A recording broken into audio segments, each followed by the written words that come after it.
Calúnia. Como dói, como é terrível.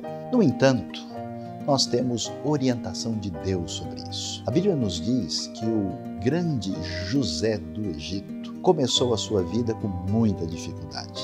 Ele enfrentou uma acusação praticamente de estupro, de ter atacado a mulher de um homem importante, e por isso José foi parar na cadeia e teve muita dificuldade. No entanto, nós vemos como José soube lidar com a situação. Quando você for caluniado, a primeira lição é por que você se ressente tanto, se você sabe que não foi assim. E a segunda coisa, a própria Bíblia diz que o Senhor estava com José. Não podemos nos render aos sentimentos negativos, porque sabemos que Deus é o juiz e Ele sabe de tudo.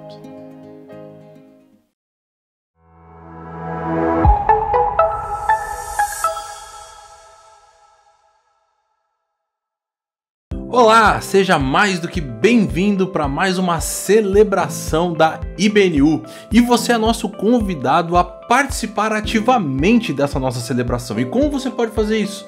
Olha, no momento de cântico, cante também.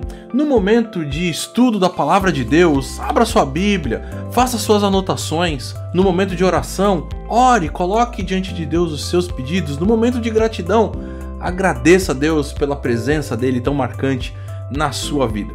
E você também é convidado a nos seguir nas nossas redes. Coloca aqui no YouTube mesmo, clica aí em se inscrever no nosso canal, acompanhe a gente no Instagram, no Facebook, para sempre estar ligado com tudo aquilo que a IBNU tem pra gente. Deus abençoe.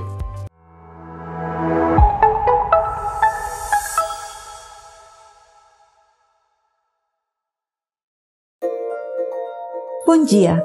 Quero convidar vocês agora a adorar ao Senhor com nossas vozes e reconhecer que Ele é tão grande e nós somos tão pequenos, mas apesar de sua grandeza, Ele nos ama e se importa conosco.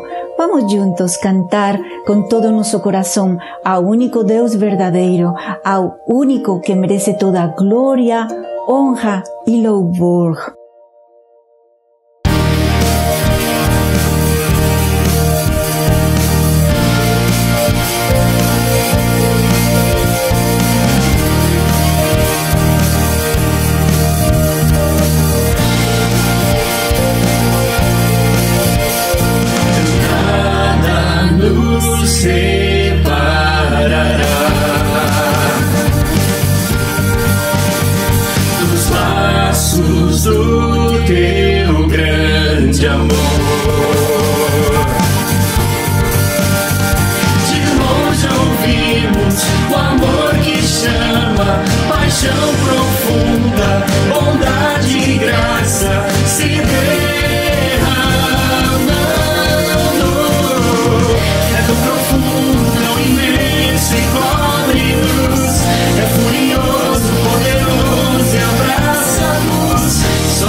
Só Ele é tão profundo, tão imenso e cobre-nos. É furioso, poderoso e abraça-nos. Só Ele pode devolver a vida aos corações. É tão profundo, tão imenso e cobre-nos. É furioso, poderoso e abraça-nos. Só Ele pode devolver a vida aos corações. É tão profundo, tão imenso e cobre-nos. É furioso, poderoso e abraça-nos. Só Ele pode devolver a vida aos corações.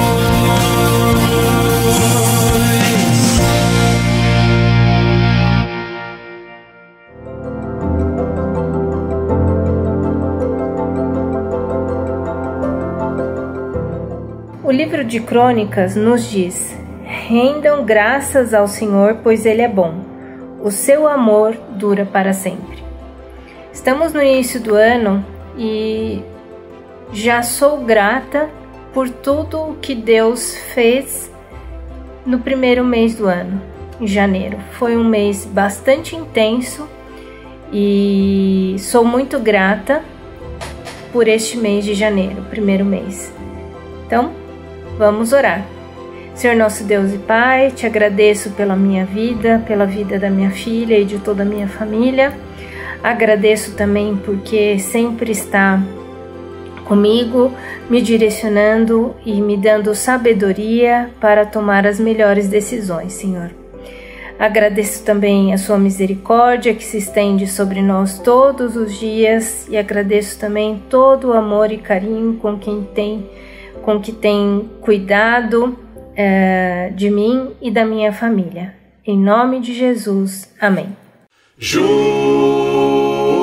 a ti, teu amor me envolve,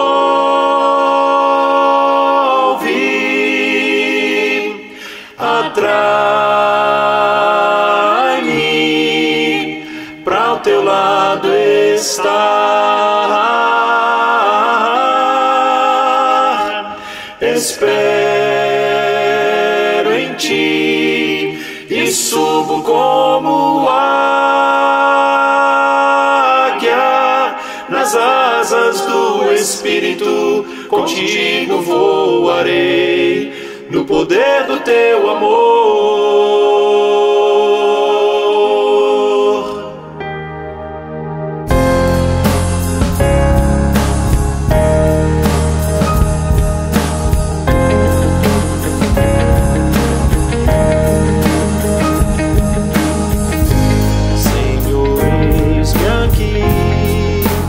Vem transformar meu ser no fluir da graça que encontrei em ti.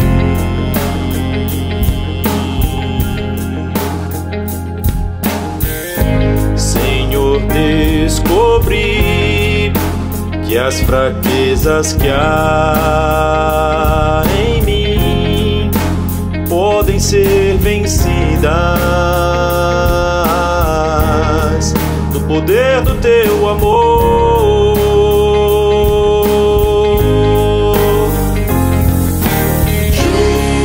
Junto a ti, teu amor me envolve,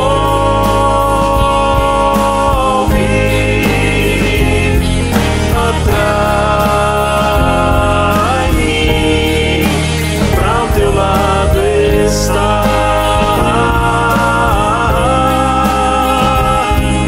Espero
Temos então a oportunidade de orarmos juntos, como comunidade, tantos motivos, tantos anseios do nosso coração. A gente tem a oportunidade de colocar tudo isso nas mãos do nosso bondoso Pai. Senhor Jesus, nosso Senhor, nosso Pai, nós queremos Te agradecer pela nossa comunidade, pela oportunidade que temos de levantar as nossas vozes e de colocar o nosso coração diante de Ti, por todos os nossos anseios do nosso coração, de agradecer por tudo que o Senhor tem feito na história de cada um, na história da comunidade, na história da nossa cidade, do nosso entorno e de tudo que o Senhor fez e ainda vai fazer por meio das nossas vidas, nos usando apesar de não merecermos. Não temos nenhum mérito, mas pela Tua graça, pelo Teu Santo Espírito que nos capacita, nós pedimos que o Senhor continue a nos usar, a nos dirigir, a nos guiar, Senhor. Em nome de Jesus. Amém.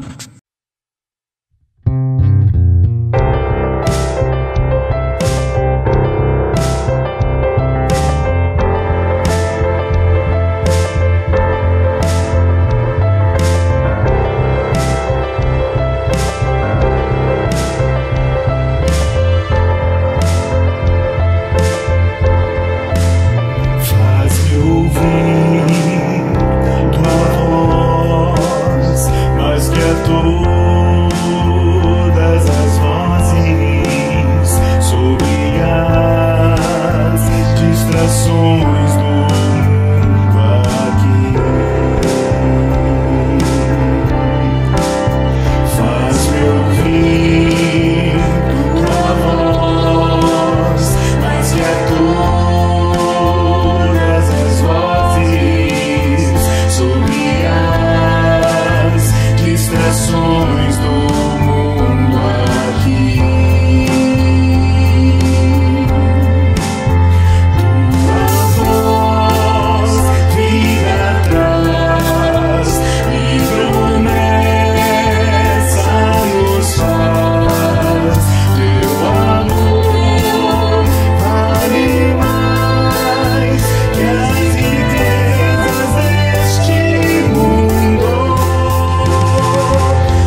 Esse é o momento, então, que a gente vai compartilhar um pouquinho da Palavra de Deus. E esse mês nós entramos, então, no mês de ensino aqui na IBNU. E já que entramos no mês de ensino, eu gostaria de fazer uma pergunta para você. Você já passou no teste de Deus? Então, é isso que vamos falar um pouquinho. Esse teste, que teste que é esse? Se existe um teste, né? Vamos compartilhar aqui um pouquinho sobre 1 João 4, 7 a 21. E diz assim: Amados, amemo-nos uns aos outros, pois o amor procede de Deus. Aquele que ama é nascido de Deus e conhece a Deus. Quem não ama não conhece a Deus, porque Deus é amor. Foi assim que Deus manifestou o seu amor entre nós, enviou o seu Filho unigênito ao mundo, para que pudéssemos viver por meio dele. Nisso consiste o amor, não em que nós tenhamos amado a Deus, mas em que ele nos amou e enviou o seu Filho como propiciação pelos nossos pecados. E aí depois nós vamos continuar falando nisso. Mas por que a gente precisa falar um pouquinho sobre esse tema amor? E por que João reforça tanto essa questão? Primeiro, a gente precisa entender esse contexto. Quem é João? Por que ele escreve essa carta, né, a essa igreja? Então, a gente precisa entender. João, ele é aquele evangelista, nós conhecemos, foi chamado do Filho do Trovão, né? É aquele que ele mesmo se intitula, né? O discípulo a quem Jesus amava, né? Mas ele não é assim tão doce desde o início. Ele devia ter ali uns 25 anos quando Jesus o chamou, mas ele tinha um problema muito sério. Ele tinha um problema com ira. E você lembra de um episódio que ele diz assim: Senhor, queres que façamos cair fogo do céu para destruí-los, né? Ele se sentia superior, melhor que os outros, né? Tinha essa questão, né, de medir poder, né, força. E ele teve uma experiência muito profunda com Deus, né? Provavelmente, assim, a gente pode entender que foi na transfiguração. E aí depois, mais idoso, ele vai ser exilado da ilha de Patmos, né, na época lá de Domiciano, e viveu também em Éfeso, onde se tornou pastor de uma igreja, né? E aí João escreve, então, quase uma geração depois dos outros evangelistas. Então, lá pelos anos 80, 90 do primeiro século. Então, a gente vai entender que nesse momento que João está escrevendo a primeira carta, né, para confrontar justamente algo que está acontecendo ali. É uma heresia destruidora do tipo gnóstica, que está prejudicando o cristianismo, os seguidores de Cristo genuínos, primitivos, na Ásia Menor. Então, a mensagem que chegou é a mensagem de vida, ou seja, a mensagem de vida eterna, a vida em comunhão com Deus, através da fé em Jesus Cristo. E João, então, está distinguindo quem está na luz, né, quem está na vida, quem tem essa vida e quem não está. E aí, a validade, então, da questão muito séria para a gente, que é a encarnação de Jesus. Jesus que veio ao mundo por amor ao mundo, porque Deus amou ao mundo de tal maneira que deu o seu Filho unigênito, né? Então, essa encarnação, essa verdade da vinda de Jesus, ela é afirmada contra aqueles que afirmam o quê? Ter um conhecimento superior. Fala assim, olha, isso não basta. Esse Jesus ter vindo, não basta. Então, naquela época, tem essa ideia, né, do tipo gnóstica, e que nega justamente que Cristo veio em carne e osso, como um ser humano. E existe também essa rejeição, não só da encarnação, mas também da ressurreição de Cristo, né? Por quê? Porque justamente a matéria ela é vista como algo ruim, algo mal. Então, você precisa ter uma busca, assim, de um conhecimento iluminado, de práticas diferentes, ascéticas, uma vida marcada pela imoralidade, justamente porque eles negam que a matéria, né, é um bem. Então, eles dizem que você pode fazer qualquer coisa com o corpo, né, com o físico, porque ele não vale para nada. O que importa é o espírito. Né? Então a vida marcada por imoralidade. Então esse é o perfil desse o finalzinho do primeiro século, que é justamente combatida aqui pelo apóstolo do amor, como nós conhecemos. Então é interessante aqui a gente entender um pouco melhor esse negócio do teste, né? Então João ele vai estabelecer 3 tipos de testes, né, para saber quem está na verdade, na vida, né? É um teste doutrinário, é um teste fraternal e é um teste moral.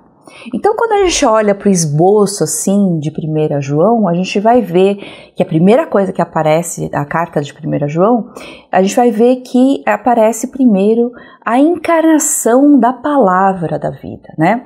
Depois vem justamente o teste moral, andar na luz e obedecer.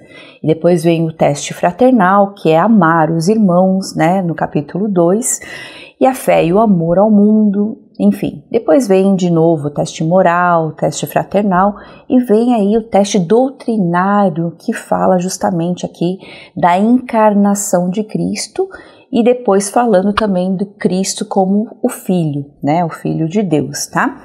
E aí a gente vê o desfecho. Então, quando a gente olha aqui, a gente vai ver 2 vezes cada teste aparecendo. Isso é muito interessante aqui.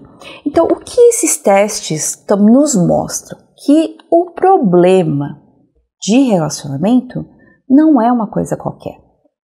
É muito mais profundo e mais sério do que a gente pensa.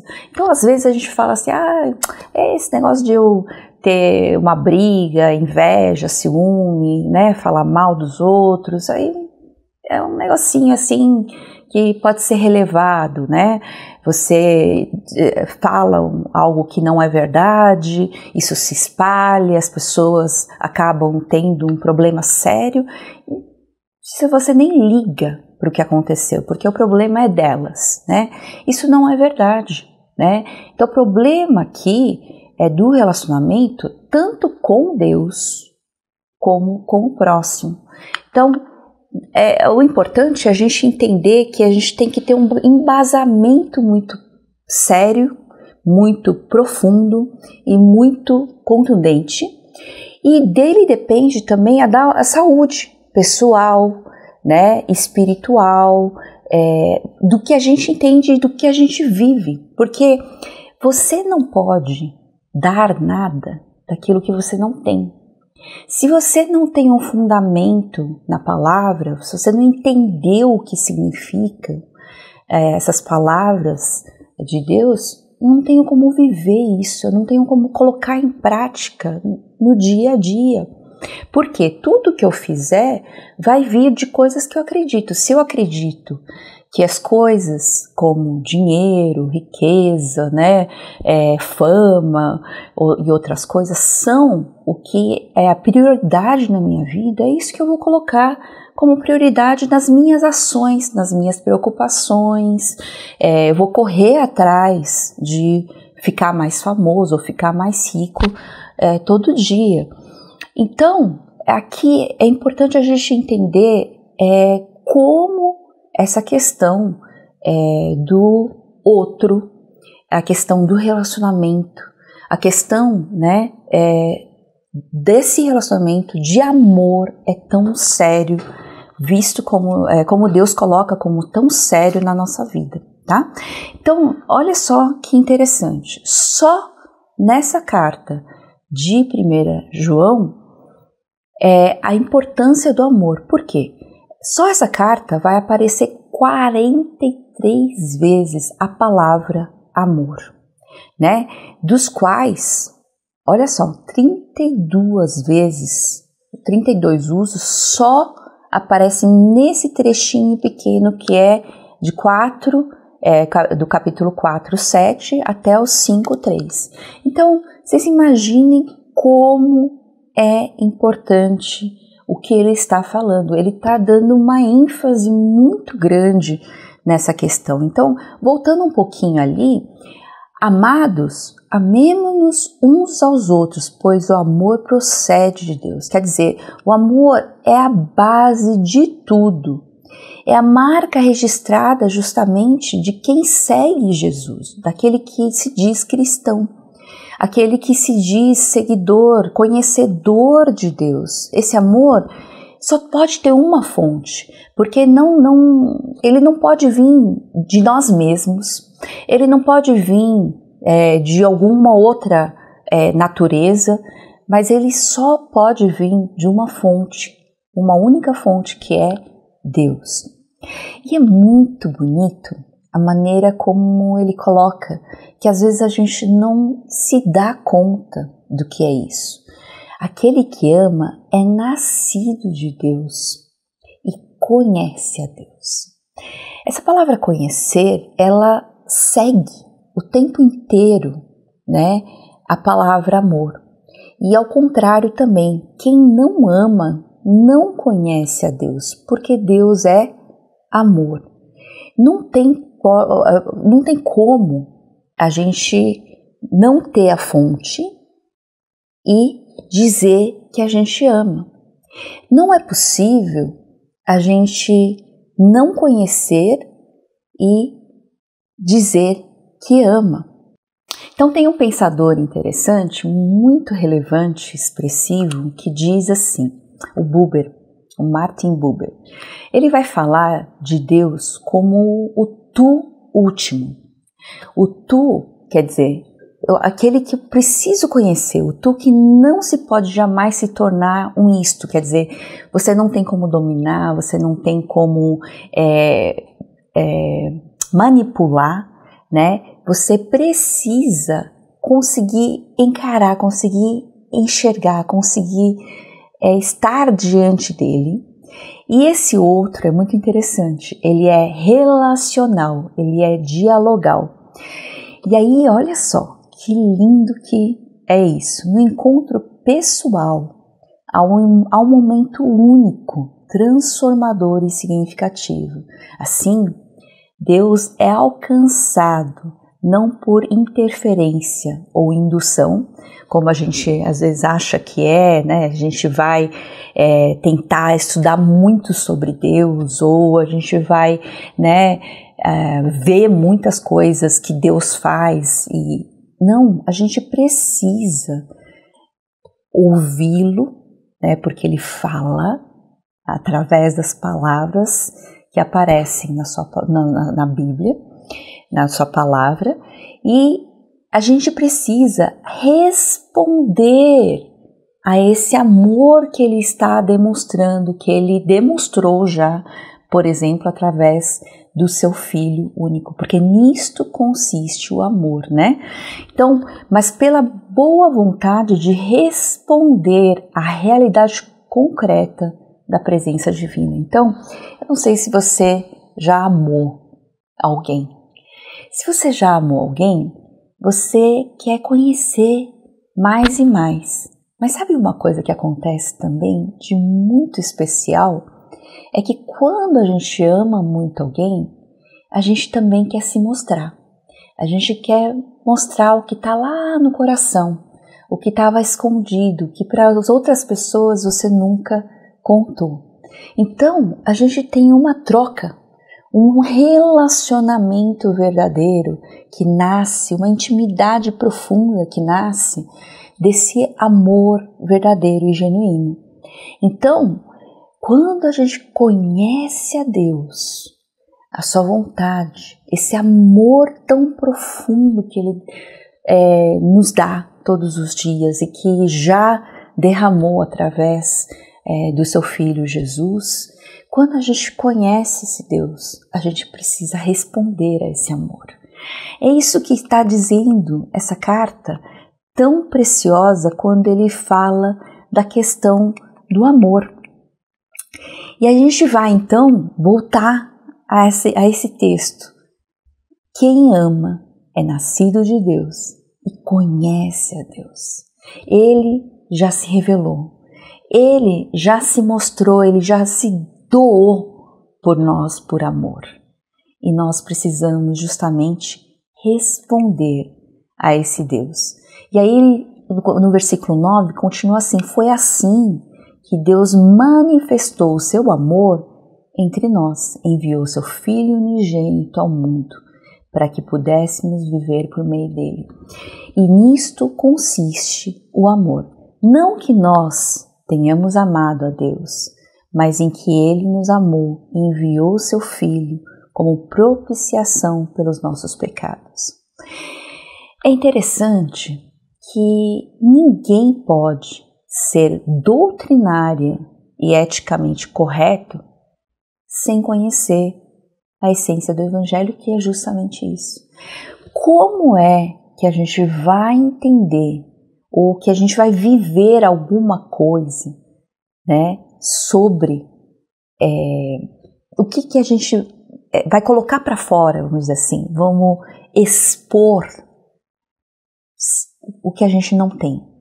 Então, se a gente entende esse evangelho não com a cabeça ou porque está decorado, porque você já ouviu uma vez, ou porque você está acostumado a ir à igreja, porque você já ouviu desde pequeno, mas se você entendeu essa mensagem que não só nesse texto, mas o tempo todo as palavras de Deus, as palavras da Bíblia nos trazem, que é a questão do amor de Deus por você e por mim, e como ele foi capaz de vir atrás de nós o tempo inteiro para demonstrar, para interferir nesse mundo, no tempo, no espaço, na nossa vida, para mudar, trazer essa transformação de vida, transformação de realidade, mas transformação principalmente da nossa mente, do nosso coração, da nossa vida.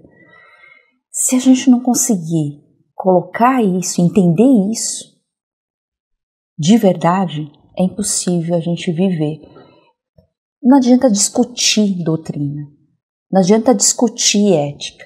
A gente precisa aprender através desse evangelho, dessa mensagem tão profunda, o que é, para poder simplesmente colocar para fora aquilo que está dentro de nós como um fundamento, como uma essência.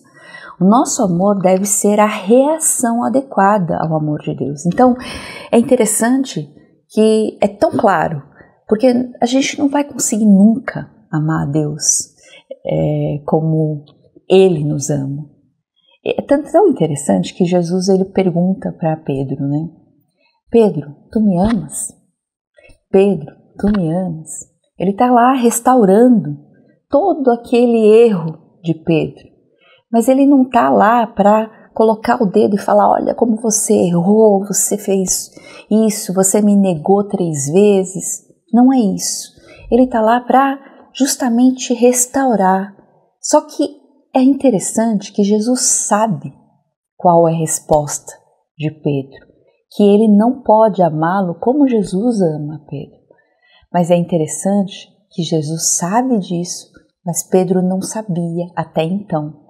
E nesse momento parece que ele cai a ficha dele, que é só aquilo que ele pode fazer. Lembram-se dele? Quando Jesus foi lavar os pés, né? E falou, Pedro, eu preciso lavar os pés. Ele falou, não, você não pode lavar os meus pés, porque quem sou eu, quem é, né? Quando Jesus fala alguma coisa, ele ia, não, porque eu nunca vou fazer nada contra você, porque eu amo. E não que fosse mentira, mas a limitação que a gente tem, às vezes a gente nem entende. A gente nunca vai conseguir fazer aquilo como Jesus, como Deus fez por nós. Mas entendendo nessa limitação, quando a gente recebe verdadeiramente esse amor, como Pedro entendeu em algum momento, que Jesus estava ali para restaurá-lo. Aí sim ele pôde dizer: Jesus, o Senhor sabe que eu amo. O Senhor sabe que talvez eu não consiga fazer aquilo que o Senhor faz por mim, mas eu o amo. E aí Jesus simplesmente fala: então apacenta as minhas ovelhas. Então a gente precisa dar essa resposta, conhecendo a nossa limitação, conhecendo quem nós somos, mas a gente poder responder ao amor que nós estamos recebendo, que nós já recebemos, que é o amor de Deus, que foi capaz de dar o seu Filho unigênito por nós, por causa dos nossos pecados. Então, quem recebeu o perdão e o amor de Deus não tem como não amar. É impossível isso não transbordar. A graça de Deus é tão maravilhosa, o amor dele é tão maravilhoso, que não tem como a gente ficar parado depois de receber tanto. A gente precisa. Eu sempre fico muito, muito emocionada quando o Sayão fala uma coisa interessante. Ele fala assim: é como um mendigo que achou alimento, que achou comida. Não, ele estava passando muita fome. Ele precisa falar para os outros, a não ser que você seja muito egoísta, ele precisa falar para os outros: olha, onde tem comida, achamos comida, né? Para matar a nossa fome. Então, é muito interessante que é uma reação. O nosso amor a Deus, na verdade, não tem como vir de nós mesmos, mas é uma reação ao amor de Deus. E como deve ser, então, essa questão? Olha que interessante. A gente precisa entender, então, uma outra dimensão que a gente às vezes fala muito, mas não entende tão bem, que é a questão do amor, da comunhão, né, seja com Deus, seja com o próximo, e a teologia, né, a base que nós temos. A gente precisa entender que a gente precisa de uma dimensão de recuperação de algo perdido na queda. Então, na queda, a gente perdeu uma conexão muito importante, principalmente com Deus, claro, que é uma perda, que é uma queda teológica. A gente perdeu essa conexão com a gente mesmo, então, com o nosso próprio ser, né, que é a dimensão psicológica. A gente perdeu essa conexão com o próximo, que é uma queda sociológica, e também a gente perdeu essa conexão com a terra, com a natureza, né, que é a dimensão ecológica. E aí a gente precisa que isso seja restaurado. Como é que a gente vai ter? Justamente através do amor de Deus, através dessa obra especial e maravilhosa de Jesus, quando ele consegue trazer a restauração daquilo que foi quebrado, através da maravilhosa salvação. E aí a gente vai continuar falando um pouquinho do texto. Amados, visto que Deus assim nos amou, nós também devemos amar-nos uns aos outros. É interessante que Deus não vai parar na dimensão teológica. A restauração não acaba aí.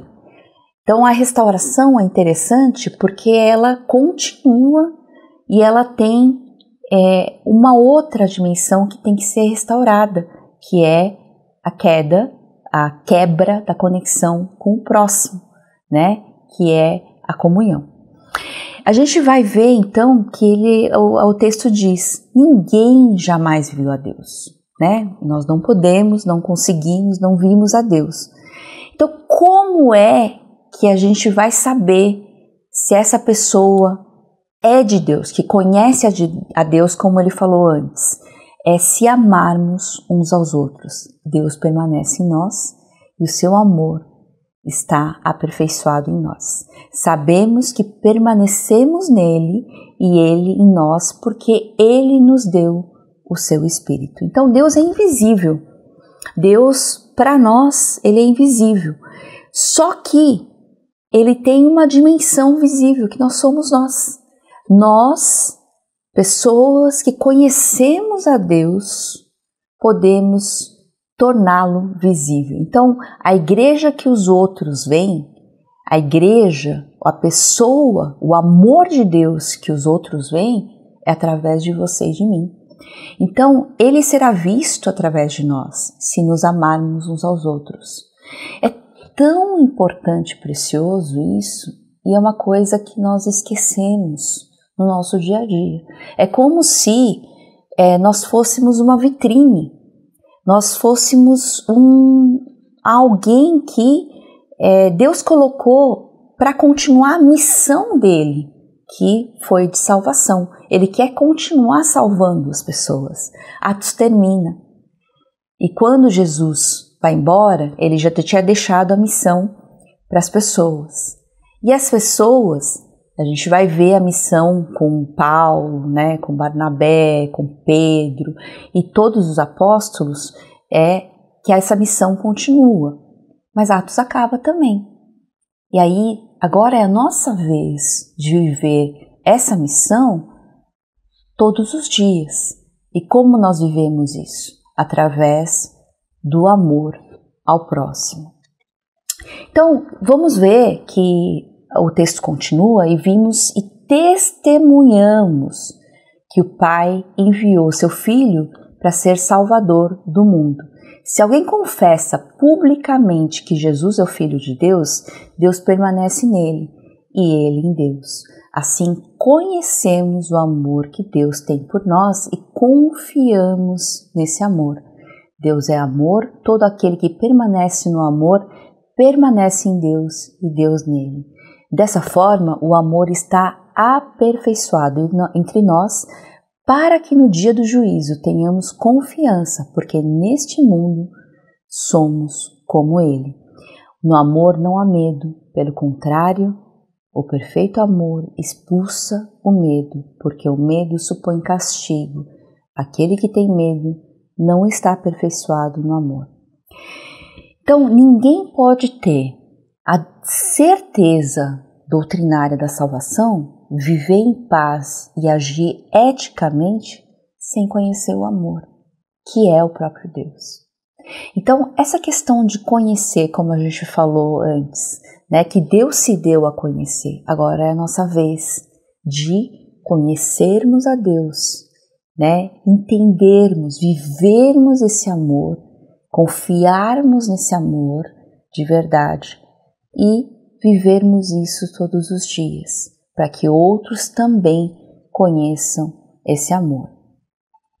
Mas é interessante porque nós amamos porque ele amou primeiro. Se alguém afirmar eu amo a Deus, mas odiar o irmão, é mentiroso. É tão sério isso que ele vai diferenciar os que estão na luz com os que estão nas trevas, a verdade da mentira, através do amor também. Então, olha que interessante, o teste é doutrinário, fraternal, como a gente já falou, e a gente vai ver aqui esse teste tão importante, que não adianta você falar muito, não adianta você discutir muito, não adianta você falar sobre, você precisa viver isso, as pessoas vão ver isso. Então, se alguém afirmar, eu amo a Deus, mas odiar o seu irmão, é mentiroso, pois quem não ama o seu irmão, a quem vê, não pode amar a Deus, a quem não vê. Então, de novo, a gente vai ter a questão de Deus que é invisível e nós que estamos aqui, né, e que através do conhecimento de Deus, nós somos essa vitrine, esse canal do amor de Deus. Então, isso vai diferenciar a verdade da mentira. Ele nos deu então esse mandamento: quem ama a Deus, ame também o seu irmão. Então, o que a gente precisa de ações concretas, não de falar muito, mas ações concretas que mostrem quem ama de fato a Deus. Então, o que vai trazer a falsa religião, como traziam esses heréticos, né? do primeiro século. A falsa religião, ela vai fomentar muita discriminação, criar conflitos, divisão entre as pessoas, né? Muitas discussões e muitas burocracias para chegar a Deus. De certa forma, o teste é muito simples. Você e eu, nós podemos passar nesse teste de maneira simples. Por quê? Deus simplificou tudo isso para nós. A doutrina que Ele deixou é a doutrina do amor que está em Jesus Cristo, como Ele já provou e mostrou através da morte e ressurreição dEle. A gente precisa só se basear nisso e fazer a mesma coisa, viver pelo menos com todas as nossas limitações, mas viver isso todos os dias. Então, a verdadeira religião é o amor que vem através de Cristo. E é muito interessante que aquela outra área da nossa vida que quebrou a conexão também precisa ser restaurada, é que, como o mandamento diz, né? Ame o seu próximo como a si mesmo, né? Ame o teu próximo como a ti mesmo. E é interessante que você não tem como estar bem com os outros, com a comunidade da fé, se você também não estiver bem com você mesmo. É interessante porque essa dimensão, ela só pode ser curada, tocada e transformada através do amor de Deus, desse amor. Então, nós precisamos urgentemente conhecer esse amor de verdade e viver esse amor, porque só assim eu posso, conhecendo esse amor, sendo tratado, curado por esse amor, eu posso estar bem comigo, ser restaurado em mim, né? Eu mesmo, comigo mesmo, para poder amar o meu próximo, estar bem com o meu próximo. E aí a gente vai ver uma coisa interessante que Tiago diz. Ele vai falar: de que adianta, meus irmãos, alguém dizer que tem fé se não tem obras? Acaso a fé pode salvá-lo? Se um irmão ou irmã estiver necessitando de roupas, de alimento a cada dia, e um de vocês lhe disser: vá em paz, aqueça-se e alimente-se até satisfazer-se, sem porém lhe dar nada, de que adianta isso? Assim também a fé por si só, se não for acompanhada de obras, está morta. Aí a gente vai ver que não está dizendo a fé que leva à salvação, no sentido que se a gente crê em Jesus, a gente sabe que a gente só pode ter a salvação através da fé em Jesus. Mas essa realidade não tem como ter um fim em si mesma. Essa realidade não vai acabar simplesmente no crer. A fé não tem como ela ficar presa em si mesma. Ela precisa, ela não vai aguentar, ela explode em amor aos outros. E isso vai levar às obras, aí por isso que ele fala: assim também a fé, por si só, se não for acompanhada de obras, está morta, que na verdade nada mais é do que amar ao próximo, tá? E aí a gente vai ver que, voltando um pouquinho, da questão do medo. Vocês já pensaram que se a gente conhece muito bem alguém, mesmo numa briga, num momento que a gente vê que não é tão favorável, que a gente fez alguma coisa de errado, mas se a gente conhece a pessoa verdadeiramente, a gente sabe, por exemplo, que Deus é um Deus perdoador, Deus é um Deus que ama tanto a gente, que foi capaz de dar o seu perdão, o seu amor, apesar de tudo, apesar de nós, apesar do nosso pecado, apesar de tudo.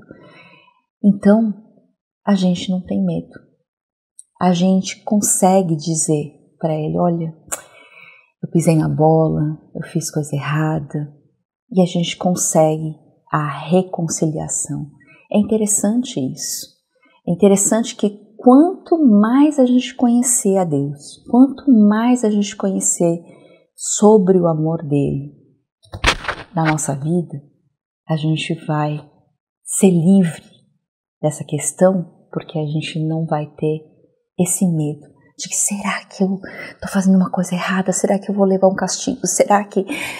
É muito interessante e é tão maravilhoso poder viver e poder se relacionar com Deus e com alguém que você ama muito dessa forma. E aí a gente pode lembrar um pouquinho de um outro pensador aí muito importante que fala, o Emmanuel Levinas. Ele fala: o eu não existe sem o outro. Porque tudo o que fazemos, por mais insignificante que seja, é sempre direcionado ao outro. Não sei se você percebeu, mas tudo que Deus fala, as palavras que estão na Bíblia, se você for parar para pensar o que são, ame o teu próximo, né? Perdoe, né? Conviva, né? Tenha comunhão, né? Enfim, até suportar a gente precisa do próximo. Então, tudo que fazemos não tem como... primeiro que nada que eu faço não tem como ficar fechado em mim mesmo, assim como conhecer a Deus não tem como ficar em mim mesmo. A gente acaba transbordando. Então, tudo que eu faço acaba sendo direcionado ou transbordando no outro. Mesmo o maior dos egoístas, olha que interessante, até os maus, né, Jesus diz, até os maus sabem dar coisas boas aos seus filhos, né? Então, até os maiores egoístas, né, quando desencarna, a sua riqueza, a sua herança vai para as mãos dos seus descendentes, daqueles que eles consideram, né, ou dizem, né, amar. E aí ele fala também uma coisa interessante. Então o outro não é alguém distante. A gente precisa do outro. A gente vê que ele não é um estranho e muito menos impessoal, porque tem gente que tenta viver a vida assim, né, como se ninguém não precisasse de ninguém. Mas é impossível fazer isso. O outro é o universo epifânico e dialogal. O milagre consiste em que uma pessoa tenha sentido para outra. É muito interessante, quando Deus criou o ser humano, ele criou como um ser relacional, tanto com Deus como os outros. E eu não sei, quando eu aprendi sobre a Trindade, né, Deus, Pai, Filho, Espírito, com a comunhão perfeita. E quando ele cria, nosso Deus cria o ser humano, ele queria ensinar, mostrar um pouquinho que seja, talvez a gente não consiga entender a plenitude disso, mas um pouquinho que seja dessa relação. E a gente já tem que aprender a ter esse sentido, né, um para o outro e valorizar a presença do outro. Então, Levinas, ele estabelece a relação entre a ética, né, e a ontologia. O outro é um mandamento, é apelo à responsabilidade. É minha responsabilidade perante a face daquele que me olha. É muito precioso a gente pensar, então, nesse texto que a gente leu do amor, esse teste que você e eu, nós precisamos fazer. Você pode fazer aí.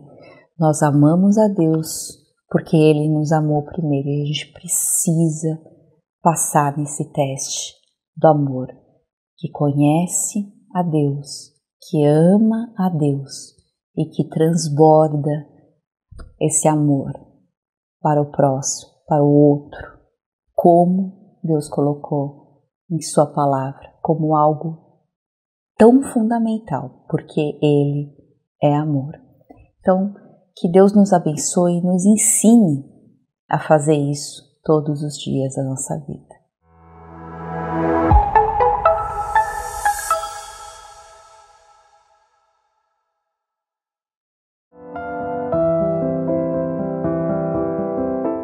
Vamos passar a sacolinha? Não. Na IBNU a gente não entende que este é o caminho. De fato, muita gente, quando pensa em grupos religiosos, imagina, olha, o pessoal está tendo um caminho inadequado de lidar com a questão financeira. E, de fato, lamentavelmente, isso acontece em alguns ambientes. Mas a grande verdade é o seguinte: somos uma comunidade de fé que tem feito diferença na proclamação, no ensino da palavra, no atendimento, acolhimento de pessoas em situação de necessidade, em certas ações de natureza humanitária, missionária, em São Paulo, no Brasil e no mundo. E a gente entende que uma pessoa que é atingido pela graça de Deus e que quer fazer do mundo um lugar melhor a partir do Evangelho, faz isso com os seus recursos também. Doar, contribuir, entregar dízimos, ofertas, é um investimento no reino de Deus que vem da vida de pessoas que são abençoadas e têm um coração generoso na direção da fé. Nós recebemos toda e qualquer doação com esse objetivo e com esse coração fiel e que mostra adoração e amor a Deus. Então, pedimos que você nos ajude e nós queremos agradecer ao Senhor as pessoas amigas da IBNU que fazem parte da nossa comunidade, que querem fazer diferença e gostam de doar e abençoar e fazem isso com alegria. Muito obrigado. Deus abençoe você.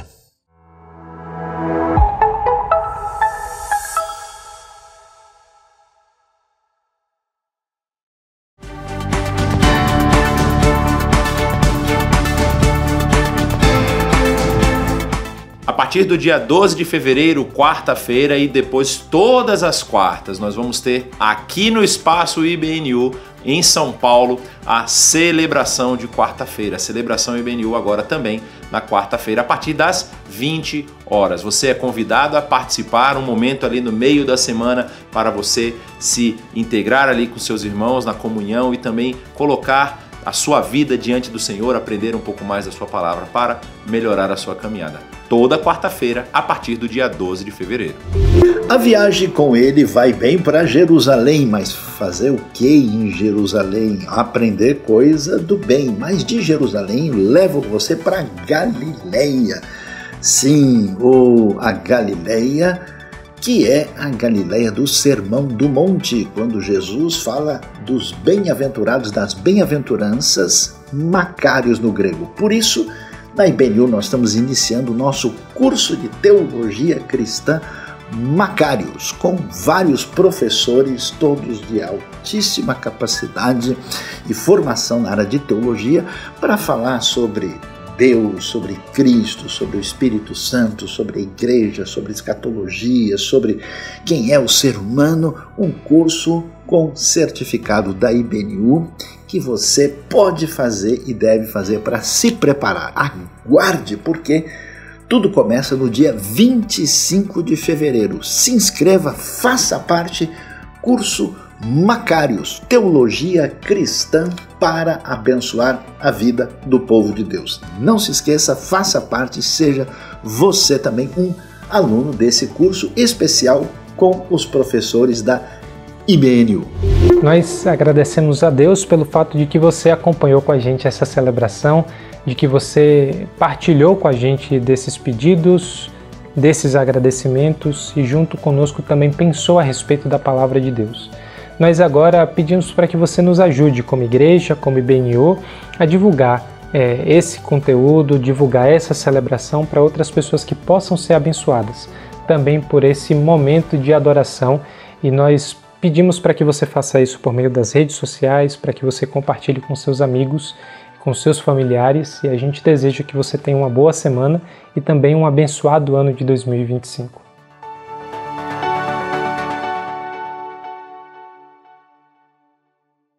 Junto a ti, teu amor me envolve,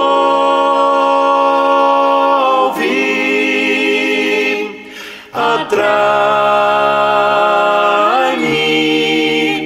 pra o teu lado estar. Espera ti e subo como águia nas asas do Espírito. Contigo voarei no poder do teu amor.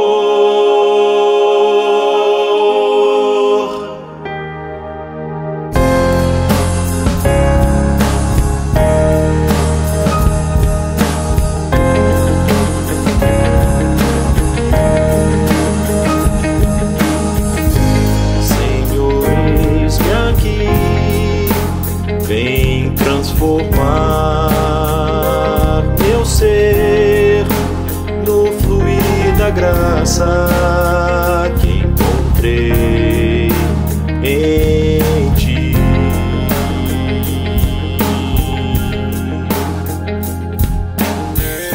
Senhor, descobri que as fraquezas que há em mim podem ser vencidas no poder do teu amor.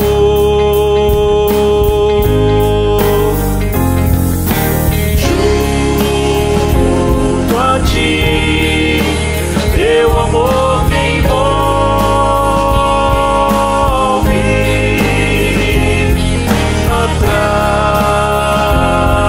atrai-me, pra o teu lado estar.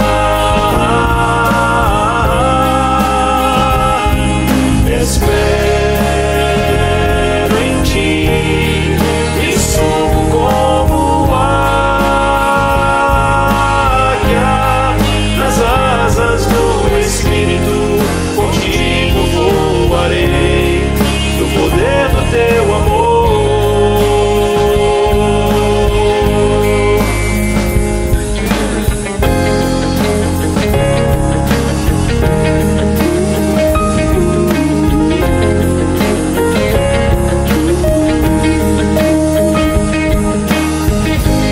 Face a face, quero ver-te